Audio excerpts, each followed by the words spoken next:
Hello, 7th graders. This is Mr. Shear, and today's topic, as you might be able to see on your screen, is missionaries in the Pacific Northwest, with a specific focus on the Whitman Massacre.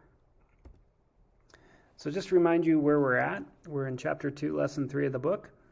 It's called Fur Traders and Missionaries, and it's about three topics, really. The first being the fur trade, with a specific focus on the Hudson Bay Company. The second being early missionaries to Washington with a specific focus on the Whitman Massacre, and the last being the War of 1812. I just want to point out, if you really want to hear this live, come to the Google Meet. And then you don't really need to continue watching this video if you're going to come to the Google Meet today. However, if you're one of those students who don't attend the Google Meet, I would highly recommend you continue watching this video to hear my explanation and my instruction of this event.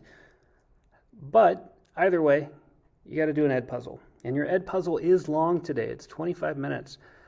There is no questions on the ed puzzle. I just want you to watch it. So the last question is, did you finish the ed puzzle? Please click yes.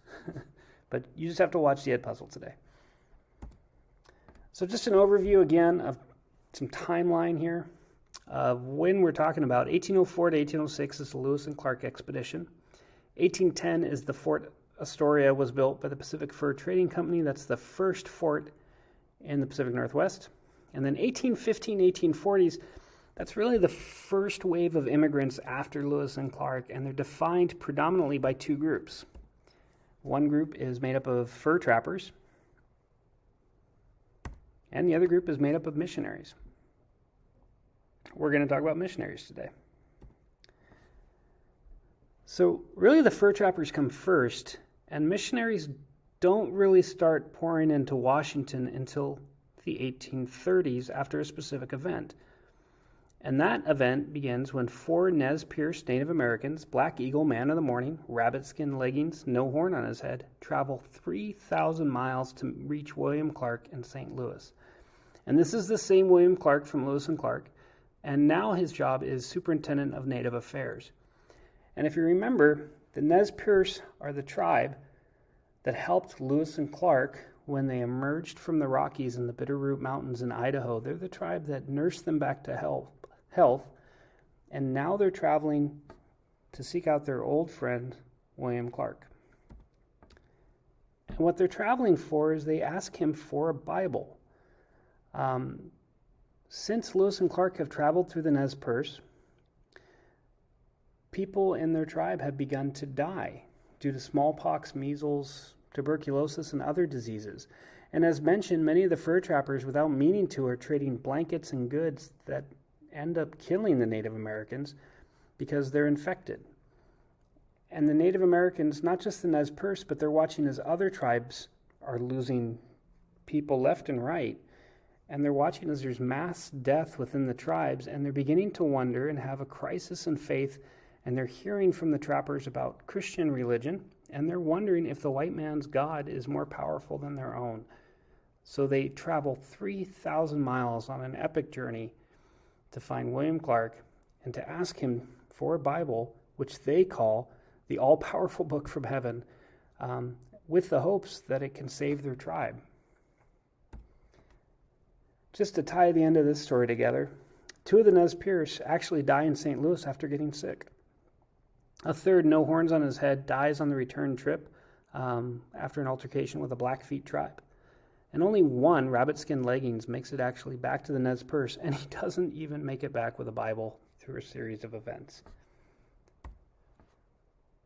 But what's more important is the impact this has on the white people, specifically the white people in St. Louis.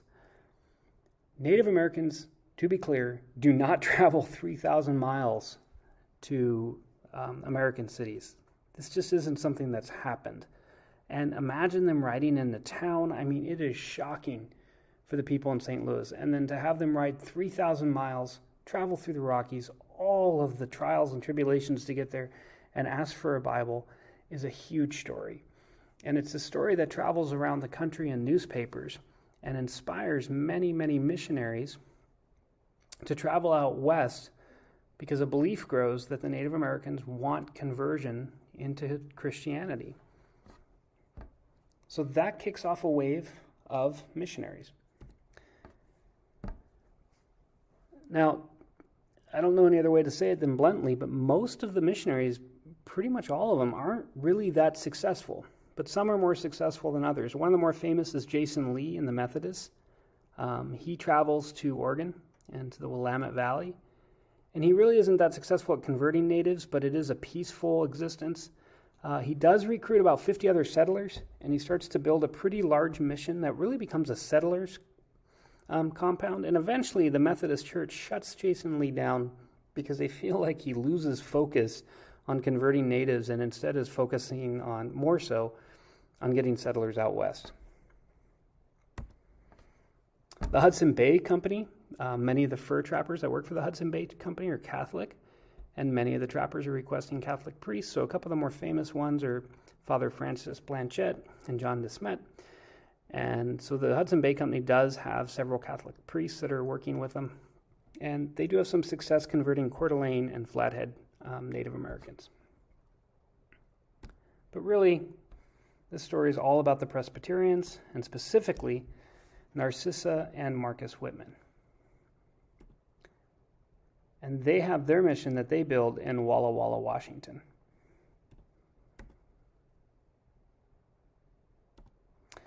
Now, just a little background.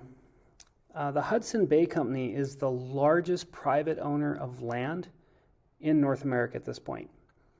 And in 1830s, they actually open up the Oregon Territory, which includes Washington and Oregon, and they allow for settlement.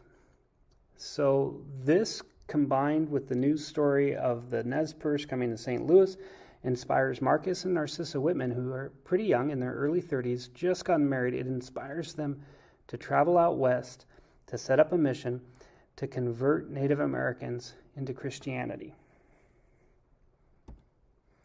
They travel across country with another family, the Spaldings, and without meaning to, they actually pioneer a route to Walla Walla on the Columbia Plateau that will eventually become the Oregon Trail. These are the first, the Whitmans and the Spaldings really are the first people to travel across the Oregon Trail. They're also, Eliza Spalding and Narcissa Whitman are also the first white women to cross the continent.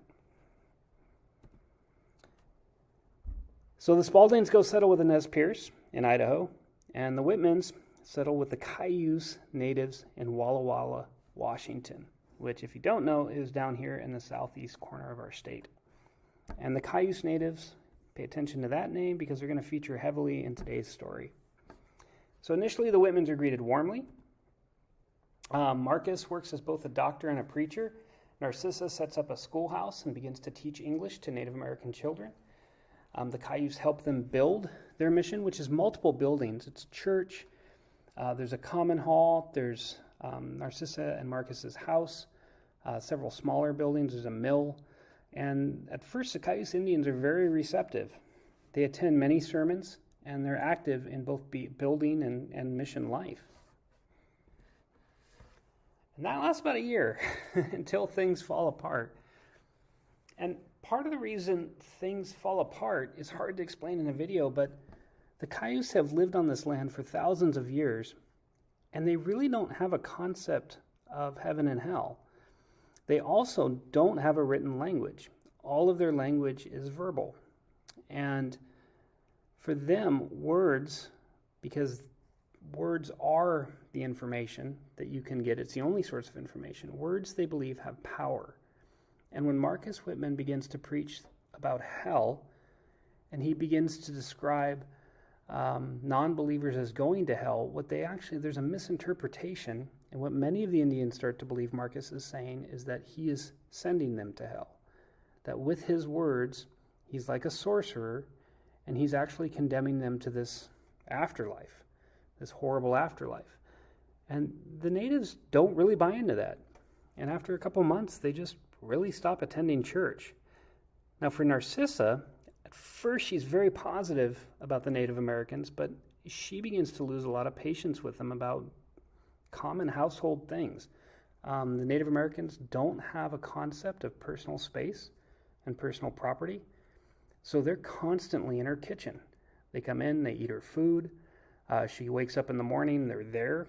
She complains frequently about them just wandering through her house because to them everything is communal. And to her and many white people, we have this idea of personal space that is foreign to the Cayuse Indians, and it starts to drive her nuts. And then sadly, she really takes a turn for the worse as far as her attitude when her 2-year-old unfortunately drowns due to an accident, wanders into the Walla Walla River, and she loses her small daughter. She herself also starts to suffer health problems, and she begins to go blind. Narcissa does. Now, to make everything worse, not only do the Cayuse stop losing interest in the Whitman's church, but they do continue to have interest in his medicine. They start to view him as a medicine man, and they do continue to see him as a doctor. And Marcus tries, very much so does Narcissa, to help with physical ailments, but to make matters worse, the Cayuse are continually getting sick with things like smallpox. And they continue to, this is a new disease, and they see it as an associated disease with the Whitmans. And in some instances, they start to believe that the Whitmans are actually cursing them with the disease that are sweeping across the continent. So one thing really important about Narcissa is she kept vivid journals. And this is from her journal entry, or one of her journal entries. She says, "We've had some serious trials this spring with the Indians. 2 important Indians have died, and they have ventured to say and intimate that the doctor has killed them by his magical power, in the same way they accuse their own sorcerers and kill them for it. They believe to think that Marcus Whitman is actually killing them with black magic." Well, eventually, the Whitmans really kind of transition their mission from being a mission with the goal of converting natives, but the Oregon Trail kicks off. And people actually, their biggest impact is people start following them out west, the same trail that they used to get to Washington. And the Oregon Trail, if you look on this map, actually goes very close to the Whitman mission. And the Whitmans, after a couple years of being out in foreign territory, they really cultivate and love that travelers and white travelers are coming through the area. So they actually put themselves on the Oregon Trail as a supply post. And many people travel to the Whitman mission to pick up supplies, that last push to get here to the end in Willamette Valley. This leads to the mission growing. More houses are built, more people come and stay, and the mission gets larger and larger and larger as more people travel through, thousands of people travel through it on the Oregon Trail. Well, this of course separates the Whitmans from the Cayuse even further, because now they're not even trying to really relate to the tribe. And from the Cayuse's point of view, they're like, you are inviting thousands of people into our home. People on the Oregon Trail are hunting the Cayuse's game, their deer. They're trampling through Cayuse lands, and the Cayuse are getting increasingly frustrated to have the Whitmans there. And on multiple occasions, the Cayuse just ask the Whitmans to leave. Just go. We're tired of the white people traveling through. Leave. And they begin, the Cayuse to view the Whitmans as a threat. Well, the worst thing the Oregon Trail does for the Cayuse is it brings more and more and more diseases. And in 1847, there's a horrible measles outbreak in the Cayuse tribe that kills over half the tribe. And Marcus is trying to help the natives, and he's also trying to help anyone on the Oregon Trail, the white settlers that are getting sick, but only the white people seem to recover. And again, if you don't know this, that's because these are diseases that white people have dealt with for hundreds of years, and we had natural immunities, whereas the Native Americans did not. And the belief grows among the Cayuse tribe that Whitman is purposefully killing them off. So I have a hard time with this name, but the main Cayuse chief, Chief Tillicite, suspects Marcus Whitman, and he's had enough. So on November 29th, 1847, he and a handful of other braves knock on Dr. Whitman's door. This is the date of the massacre. So I'm going to take you through the massacre. So more than 60 people are actually at the Whitman mission on the morning of November 29th, 1847. It's a cold and foggy day. After the noon meal, several of the men begin butchering a steer, Some of the children went to the schoolroom on the second floor of the main mission house with their teacher. Narcissa's doing chores. Marcus sits down in the living room to read. Sometime around 1 p.m., a small group of Cayuse natives, 14 to 18 by most estimates, arm themselves with clubs, tomahawks, and guns. They cover their weapons with blankets, and they go to the mission complex. 2 natives push their way into the kitchen at the mission house and demand medicine.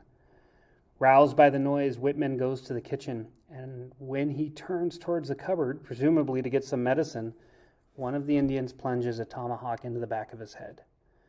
And tribal historians speculate that the assailant may have been trying to release the evil spirits he thought lay within. So Marcus dies first.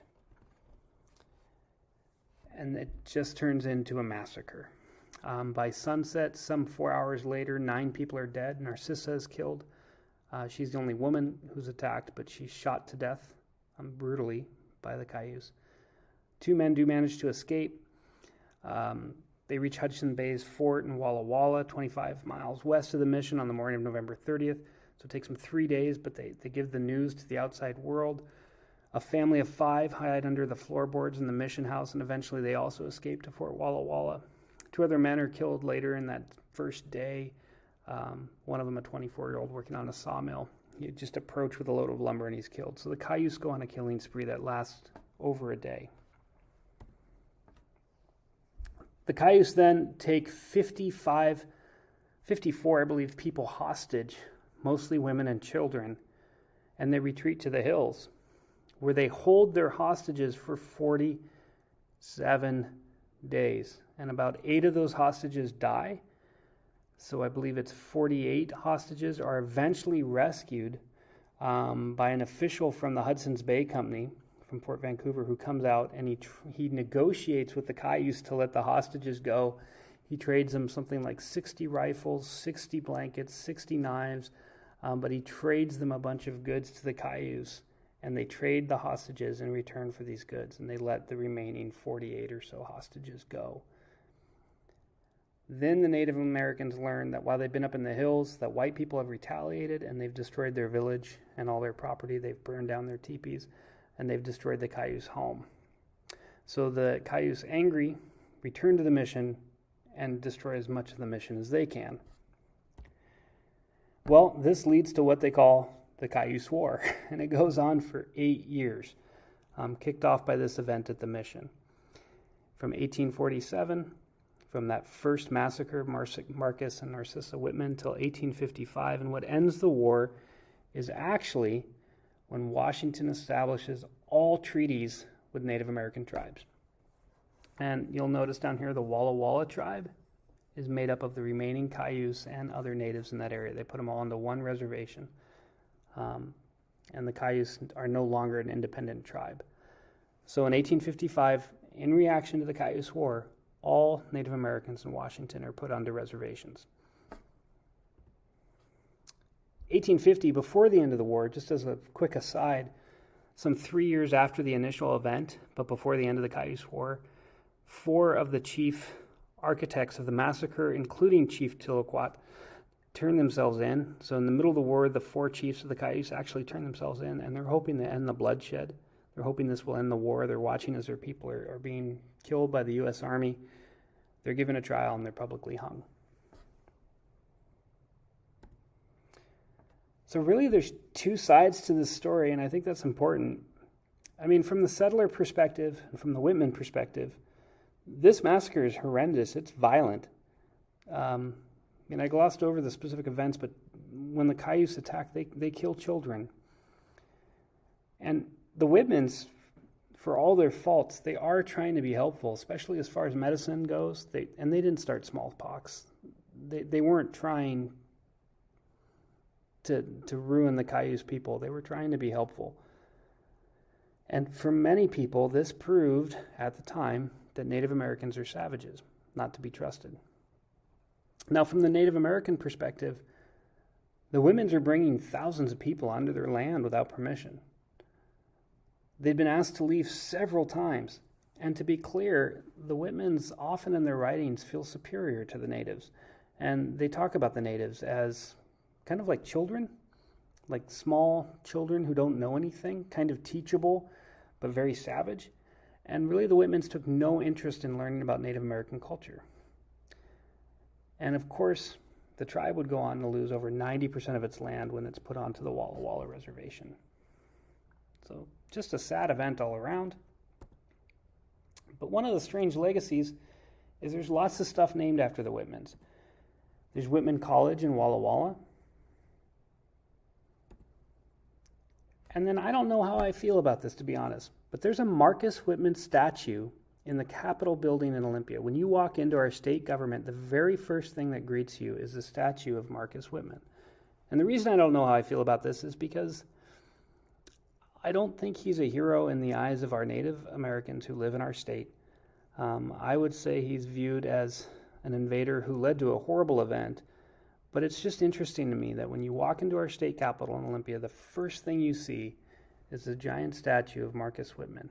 And again, just a sad event all around. That's it, guys. Thank you, 7th graders, for getting through that. Again, if you watch this, it's going to be the very similar information at the Google Meet. So thanks again for watching, guys. As always, email with questions, and have a great rest of your day.